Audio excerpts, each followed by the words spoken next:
Bonjour, c'est Thibault Lambert et vous écoutez Code Source, le podcast d'actualité du Parisien.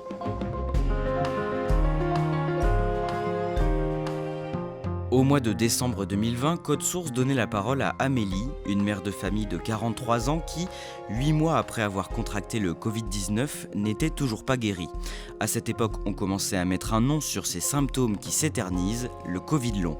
3 ans après le début de l'épidémie en France, on a voulu raconter le quotidien de ces personnes qui souffrent encore aujourd'hui, des mois, voire des années après leur infection. Celle qui témoigne aujourd'hui dans Code Source s'appelle Diane Malos, elle a 29 ans et depuis qu'elle a développé un Covid long fin 2020, elle est épuisée à toute heure de la journée. La moindre tâche est devenue pour elle extrêmement fatigante. Ambre Rosala l'a rencontrée.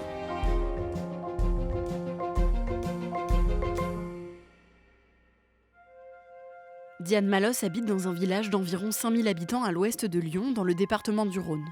Elle a grandi ici, à la campagne, avec son petit frère et leurs parents.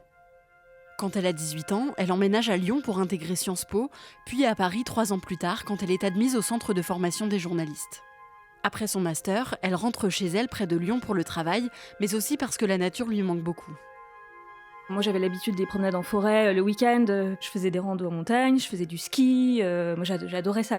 Puis, j'ai jamais été hyper à l'aise en ville. Je l'ai fait pour les études, fallait le faire, etc., etc. Mais bon, honnêtement, j'étais plutôt contente de quitter Paris.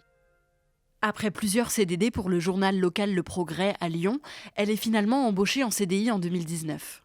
Quelques mois plus tard, en mars 2020, le confinement est déclaré en France à cause de l'épidémie de Covid-19.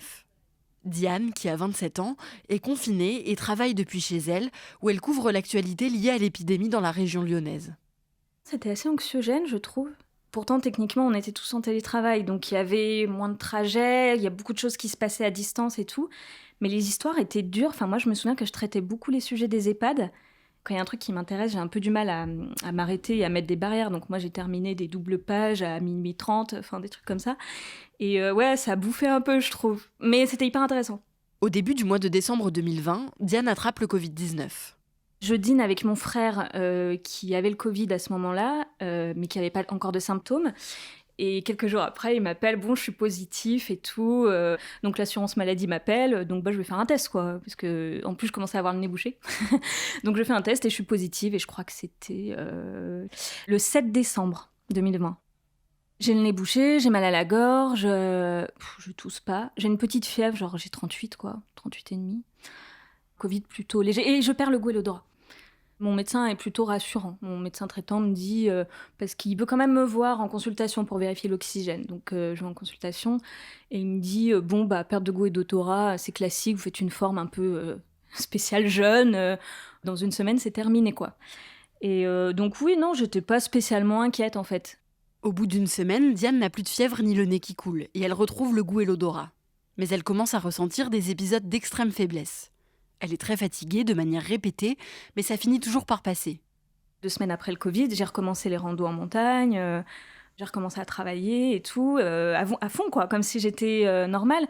Et puis un jour, il y a eu un peu la rando de trop, on va dire, où arrivé en haut, mes jambes ne pouvaient plus avancer. Mon cerveau commandait, mais mon corps ne répondait plus. Je pouvais plus marcher. C'est super bizarre comme sensation parce que on a l'habitude, quand on est en bonne santé, qu'on est fatigué, de pouvoir un peu forcer. Le corps, il répond. Mais là, le corps ne répondait plus. Vraiment, je ne pouvais pas avancer. Et au point qu'il a fallu me tirer en luge, quoi. Et puis le lendemain, j'ai eu un épuisement immense qui m'est tombé dessus. Mais vraiment un truc que j'avais jamais connu. Fallait que je me couche. J'avais à peine la force de parler. Et j'avais des moments où vraiment, je passais ma journée au lit. Je pouvais même pas lire, je pouvais même pas regarder un truc sur mon téléphone, je pouvais à peine aller aux toilettes. Puis après, ça allait un peu mieux. Et puis du coup, pendant tout le temps où ça allait mieux, je faisais tout ce que j'avais pas eu le temps de faire les quelques jours d'avant où j'étais au lit. Et je replongeais comme ça. Et donc j'alternais comme ça les moments très très bas au lit et les moments où j'avais l'impression de pouvoir refaire des choses. Et au bout de 3 mois, l'épuisement est devenu chronique, en fait. Son médecin traitant lui explique qu'elle souffre de Covid long et que c'est pour ça qu'elle est épuisée au quotidien. Il lui dit que ça va finir par passer et il décide de l'arrêter pour qu'elle puisse se reposer. Le moindre acte de la vie quotidienne est fatigant et est difficile. Rien qu'être réveillée, en fait, c'est épuisant.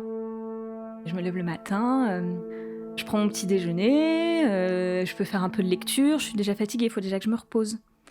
Il faut que je me fasse à manger après le midi, je déjeune et ensuite il faut absolument que je me couche et que je fasse la sieste. Incapable de regarder un film, incapable de marcher plus de 10 minutes, incapable de faire mes courses, cuisiner, c'était difficile. J'ai un mal de gorge chronique, il y a des douleurs musculaires. Le moment où on a un peu forcé et où il est temps de se reposer, on a un peu des symptômes grippaux. J'ai les sinus bouchés, j'ai mal à la gorge, j'ai des frissons, je me sens faible. Donc oui, à quel point c'est handicapant, franchement, sur tous les aspects, c'est hyper handicapant, ouais. Le compagnon de Diane, qu'elle a rencontré quelques mois auparavant, la soutient énormément et l'aide autant qu'il le peut au quotidien.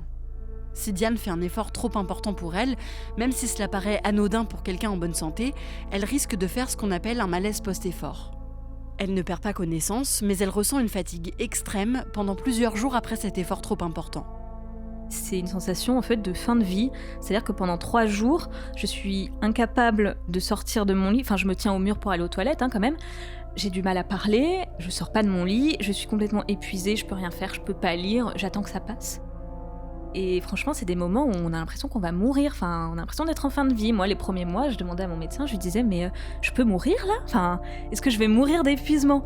Il me disait bah non, pas à votre âge, mais c'est vraiment une question qu'on se pose parce que ça ressemble à ça. Les semaines passent et l'état de santé de Diane ne s'améliore pas. Elle n'a que 27 ans et elle ne comprend pas pourquoi elle n'arrive pas à guérir. Je me suis dit, mais pourquoi moi alors que je viens de commencer ma vie, entre guillemets.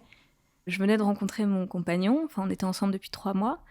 J'avais mon CDI depuis 1 an et quelques mois. Enfin, je commençais enfin ma vie d'adulte normale, quoi. Pourquoi moi alors que je fais gaffe, je mange sain, équilibré, souvent bio, je fais du sport, j'ai un mode de vie sain. Qu'est-ce qui m'arrive ? Pourquoi tout le monde guérit et pas moi ? Au bout de 6 mois, Diane sent une légère amélioration après des semaines et des semaines au repos. J'allais un petit peu mieux. Vraiment, petit à petit, au fil des mois, j'arrivais à refaire quelques trucs, à reconduire un petit peu, par exemple, reprendre la voiture, à avoir une vie sociale à nouveau, à passer un peu de temps avec les gens, parce qu'on ne le dit pas, mais en fait, c'est quelque chose qui est épuisant, les interactions sociales dans nos états. Mais bon, c'était quand même... c'était du petit mieux très lentement, stagnant, quoi. C'est-à-dire que j'étais toujours obligée de m'allonger tous les après-midi et de rien faire pendant plusieurs heures. Et mon médecin me dit, des fois, il y en a qui reprennent le travail, ça leur fait du bien. Je me dis, je vais peut-être écouter mon médecin. Donc, ouais, j'ai repris le travail, ouais. Et c'est vrai que au début, c'est plutôt cool parce que je me dis, ok, j'ai plein de symptômes, mais j'ai pas trop perdu en cognitif. C'est bon, je suis toujours capable d'écrire des articles. Sauf qu'au bout d'un mois...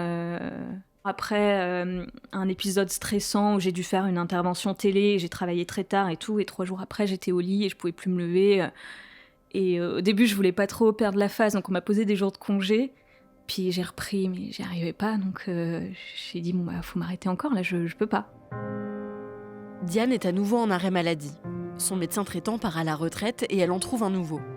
Elle lui explique que cela fait de longs mois qu'elle ressent une fatigue extrême après avoir été infectée par le Covid-19. Ce nouveau médecin lui fait faire de nombreux tests sanguins et cardiaques qui ne révèlent rien d'anormal. Il lui conseille alors de faire de l'activité physique pour améliorer son état.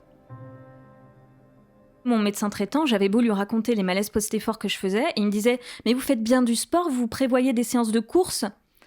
Et j'étais là, mais tu te rends pas compte, je peux pas passer l'aspirateur chez moi, comment tu veux que j'aille courir en fait ? Et je me suis dit, mais il y a des médecins, ils ne savent pas écouter, ils rabâchent ce qu'on leur a appris, il faut faire de l'activité physique, il y a que ça, etc., etc. Et je me suis dit, ils ne voient pas que pour cette maladie en particulier, ça ne fonctionne pas. Je dis pas que ça fonctionne pas en général, je dis que ça fonctionne pas pour cette maladie, l'activité physique nous aggrave. Son médecin lui parle ensuite d'une clinique de réadaptation pour les patients atteints de Covid long. Et je me suis dit, on va tenter. De toute façon, j'étais dans la phase où je voulais tout tenter. J'achetais tous les compléments alimentaires possibles, je faisais du yoga, de la méditation. Et oui, on m'a fait faire un test à la marche de 6 minutes. Ça m'a complètement épuisée, j'ai dû m'allonger après, je tenais plus debout, j'arrivais même plus à parler. Et le médecin m'a dit, mais c'est parce que vous stressez et que vous contractez vos muscles, faut aller voir une psy. Donc je suis partie le jour même. J'ai dit, non mais je m'en vais, en fait, j'arrête le programme. Et moi, j'ai vraiment eu ce sentiment-là que vraiment, c'est... les bonnes femmes et leurs problèmes, c'est tout dans la tête. Enfin, voilà. Diane préfère faire des recherches de son côté pour essayer de comprendre ce qu'elle a et pourquoi son état ne s'améliore pas. Elle entend parler d'une maladie, l'encéphalomyélite myalgique, qui n'est pas officiellement reconnue en France. C'est une maladie neurologique dont le symptôme principal est une fatigue persistante depuis plus de 6 mois, inexpliquée et invalidante. Diane se reconnaît tout de suite dans cette description. Elle creuse un peu plus et elle tombe sur l'interview du docteur Frédéric Retorna, l'une des rares spécialistes de cette maladie en France. Elle avait fait une interview en presse quotidienne régionale où j'adorais le titre. Elle disait non mais il y a quelque chose qui va pas, faut pas dire que ce sont des feignasses chroniques. Je me suis dit elle a l'air bien et tout. Et donc c'est comme ça que j'ai eu son nom et j'ai pris rendez-vous et j'ai eu de la chance. Je suis tombée dans ses derniers patients. Après elle a fermé sa patientèle parce qu'elle était débordée, elle pouvait plus prendre les Covid longs quoi. Donc mon compagnon m'a amenée, on a pris la voiture, on est allé à Marseille et là elle m'a fait faire les bons examens. Cette spécialiste rencontre Diane en mars 2021. Elle lui fait faire un PET scan pour vérifier l'activité de son cerveau. C'est une technique d'imagerie qui permet de visualiser des organes de manière très précise. Il y a des anomalies dans le cerveau, il y a des hypométabolismes, c'est une sorte de ralentissement de certaines zones du cerveau. Et puis moi, elle m'a fait revenir dans son service pour faire un test à l'effort un peu spécial, où en fait on fait un électromyogramme de surface sur les muscles des jambes et des bras pendant l'effort, en plus de mesurer de façon classique le cardio et l'oxygène. Et on se rend compte que les muscles crachent à l'effort, en fait. Enfin, qu'il n'y a plus l'activité musculaire chute. Il y a un problème au niveau des muscles qui vient du cerveau, c'est neurologique, mais on a un vrai problème qui se voit aux examens. 1 an et 3 mois après être tombée malade du Covid-19, Diane a la confirmation qu'elle souffre bien d'encéphalomyélite myalgique, qu'elle a développée après son infection au virus. C'est une forme de reconnaissance pour elle, mais c'est aussi très difficile à accepter. À la fois, oui, j'ai enfin un truc pour prouver, et en même temps, punaise, je suis vraiment malade chronique. Par contre, j'étais vraiment soulagée de trouver une spécialiste qui me croyait et qui allait me soutenir dans les démarches administratives, parce que je sentais que mon médecin traitant, il voulait me faire reprendre le travail parce qu'il avait des pressions de la sécurité sociale, il commençait à plus vouloir m'arrêter. C'est pas un plaisir d'être en arrêt de travail. Moi, je rêve de pouvoir travailler. Mais j'ai fait l'expérience, je vois très bien que j'y arrive pas. Et puis j'ai plus besoin de faire des recherches, parce que moi je faisais des recherches non-stop sur des médicaments qui pouvaient aider, des compléments qui pouvaient aider, parce que je voyais pas de spécialiste de ma maladie en fait, donc je faisais les recherches moi-même. Et là, une fois que je l'ai eu, je me suis dit, ça y est, je vais pouvoir me reposer l'esprit, je lâche les études scientifiques en anglais, je reste tranquille, et de toute façon, elle saura. Et je me repose sur elle, quoi. En fait, j'ai pu faire confiance à quelqu'un. Cette spécialiste continue de suivre Diane. Et ensemble, elles entament des démarches pour qu'elle soit reconnue travailleuse handicapée. Il n'existe pour le moment aucun traitement pour soigner l'encéphalomyélite myalgique. Seul le repos peut améliorer l'état de santé de Diane, qui est en arrêt maladie depuis plus de 2 ans. Physiquement, c'est stable avec des aggravations passagères. Mais globalement, c'est toujours le même handicap, c'est-à-dire que moi, il faut que je sois en arrêt de travail, que je me couche plusieurs heures par jour. C'est vraiment dévastateur à cet âge-là d'être aussi diminuée, de ne pas pouvoir travailler. Je sais pas si je pourrais retravailler un jour, moi j'adore mon métier, j'espère qu'un jour quand même je pourrais au moins faire un petit 30%, je sais pas, on verra. Et puis il y a plein d'autres questions beaucoup plus intimes sur le fait de fonder une famille ou pas. Enfin, c'est hyper dur. Il y a beaucoup plus de recherches qu'avant sur l'encéphalomyélite myalgique et je me dis que ça finira peut-être à aboutir, sans parler de guérir les gens, mais au moins qu'il y a un traitement qui améliore et qui fait qu'on puisse avoir une vie un peu plus normale. C'est-à-dire rien que reprendre le travail et marcher un peu en montagne, moi ça serait déjà... maintenant je me contenterais de peu, on va dire, je demande pas à faire le marathon de Paris, quoi.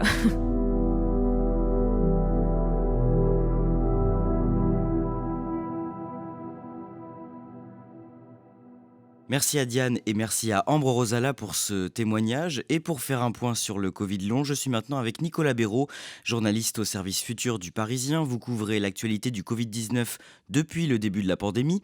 D'abord, tout simplement, comment on définit un Covid long ?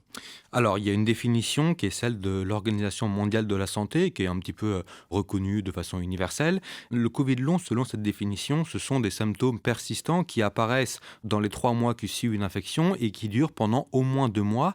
Et surtout, et ça c'est très important, qui ne peuvent s'expliquer par aucun autre diagnostic. C'est pour ça ce qui est important lorsqu'on veut diagnostiquer un Covid long, c'est d'abord d'aller exclure toutes les autres différentes hypothèses qui peuvent expliquer ces symptômes. Et il existe plusieurs formes de Covid long, c'est ça ? Oui, tout à fait. Il existe plusieurs formes parce qu'il y a des gens chez qui ça va surtout se traduire par des épisodes de fatigue très importantes, d'autres qui vont potentiellement faire des malaises, d'autres qui vont avoir parfois des battements du cœur très importants.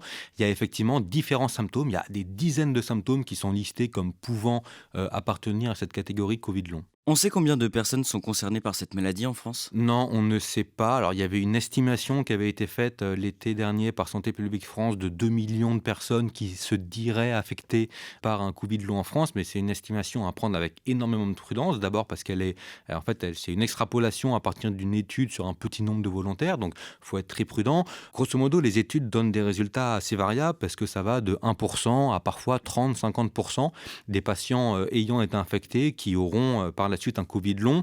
Les études les plus robustes sont autour de 15-20%. Est-ce qu'aujourd'hui le Covid long est considéré comme une maladie invalidante? Alors, le Covid long en tant que tel ne permet pas de bénéficier du dispositif ALD, affection de longue durée. Par contre, il peut permettre de l'obtenir, ce dispositif, sous certaines conditions, soit parce que ce Covid long, en fait, entraîne, par exemple, une maladie respiratoire qui donne elle-même droit au dispositif ALD, soit parce qu'on respecte certains critères, notamment suivre un traitement très lourd ou alors devoir être hospitalisé. Dans ce cadre-là, ça peut permettre de bénéficier du dispositif ALD, mais par définition, le Covid long seul, non. Dernière question, Nicolas Béraud. À l'heure actuelle, est-ce qu'il existe des traitements pour soigner ou soulager les malades? Non, il n'existe pas de traitement universellement reconnu pour soigner les malades. Tout d'abord parce que, comme on l'a dit, les symptômes peuvent être variables. Donc c'est vraiment au cas par cas avec le médecin. Et puis il y a aussi une autre piste de réflexion, c'est des traitements qui pourraient être pris avant un éventuel Covid long pour réduire le risque de Covid long. Et là aussi, il y a des pistes d'études, des molécules qui sont testées, mais il n'y a pas non plus encore de traitement qui soit déjà reconnu comme pouvant réduire le risque d'apparition d'un Covid long plusieurs mois après une infection Covid. Merci Nicolas Béraud. Cet épisode a été produit par Raphaël Pueyo, réalisation Julien Moncouquiol. Code Source, c'est le podcast quotidien d'actualité du Parisien. N'oubliez pas de vous abonner à Code Source sur votre plateforme d'écoute préférée, de laisser des petites étoiles ou un commentaire. Et vous pouvez aussi nous écrire à cette adresse codesource@leparisien.fr.